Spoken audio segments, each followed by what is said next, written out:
Oke, Pak. Assalamualaikum warahmatullahi wabarakatuh. Salam satu Nusantara.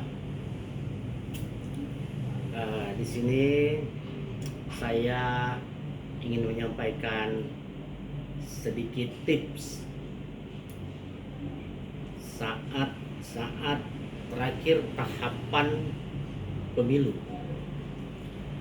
Di mana saya lihat banyak beredar tentang potensi kecurangan, bahkan ada yang menyebut kecurangan itu dirancang, disuruh jaga TPS.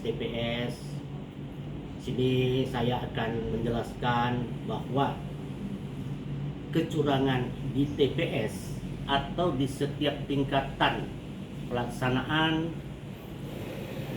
rekapitulasi dan pleno penetapan perolehan suara oleh KPU di setiap jenjangnya, apabila peserta pemilu menempatkan saksi-saksi berkualitas.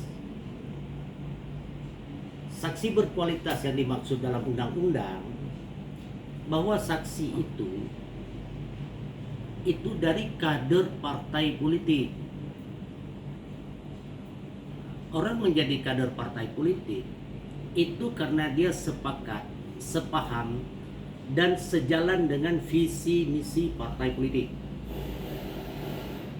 Nah, melihat dari bunyi undang-undangnya, maka saksi itu tidak dibayar.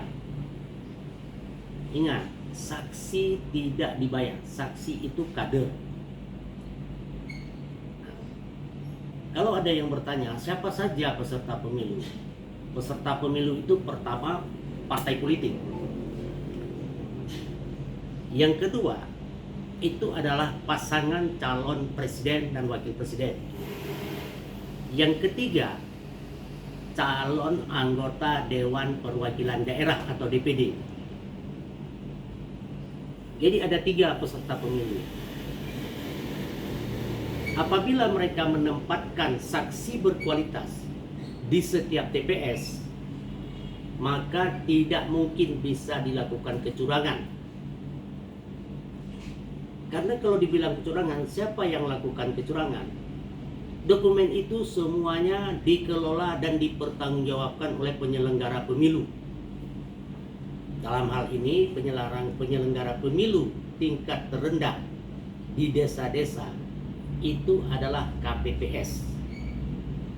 Dan KPPS sudah dibekali dengan ilmu pelaksanaan pemungutan dan penghitungan suara di hari pencoblosan, atau kalau di pemilu ini pada 14 Februari 2024. Jadi saya menyarankan kepada peserta pemilu, tempatkanlah saksi-saksi berkualitas untuk menjaga hasil pemungutan dan penghitungan suara milik Anda peserta pemilu.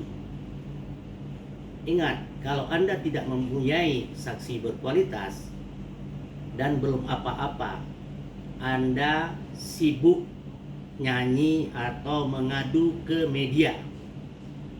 Padahal undang-undang memberikan kesempatan yang sama kepada semua peserta pemilu. Jadi penuhi saja saksi berkualitasnya di setiap TPS. Itu dipastikan tidak ada kecurangan.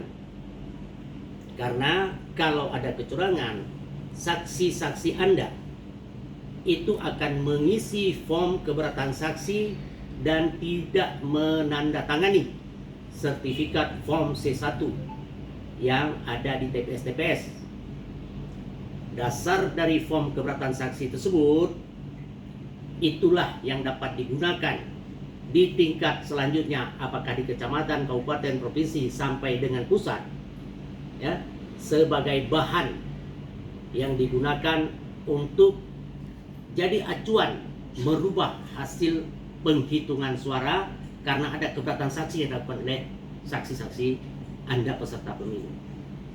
Jadi agar tidak terprovokasinya masyarakat, maka Anda peserta pemilu patuhi saja undang-undang yang ada dan siapkan saksi.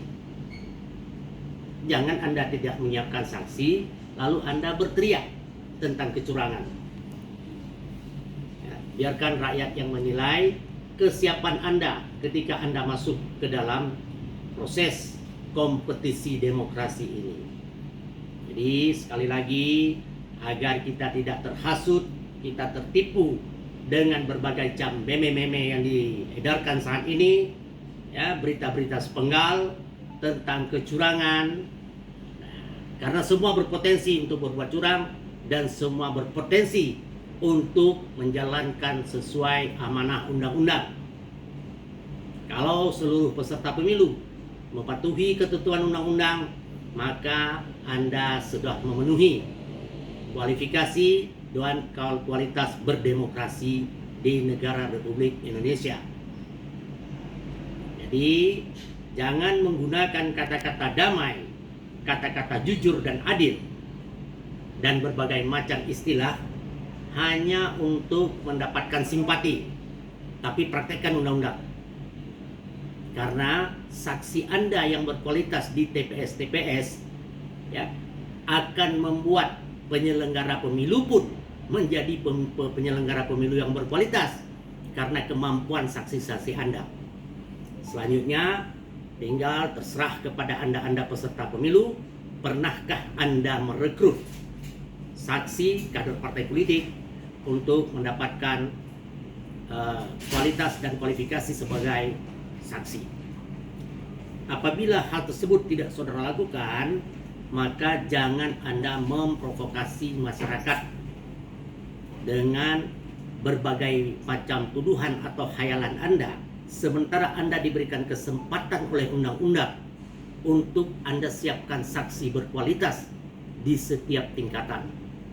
Apabila saksi berkualitas dia bekerja, ya, karena sepakat dan sepaham dengan visi misi saudara, pasti mereka akan bekerja dengan sepenuh hati dan dengan segala kemampuannya, tenaganya, sehingga tidak ada satupun, ya, hasil pemungutan suara dan penghitungan suara terhadap Anda yang dicurangi.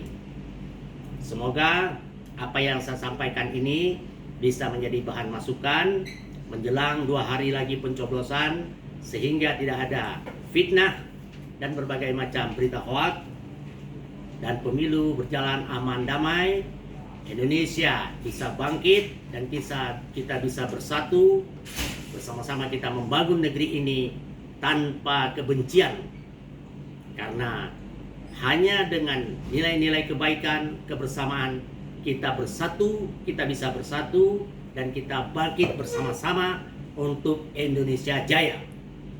Assalamualaikum warahmatullahi wabarakatuh. Salam satu Nusantara.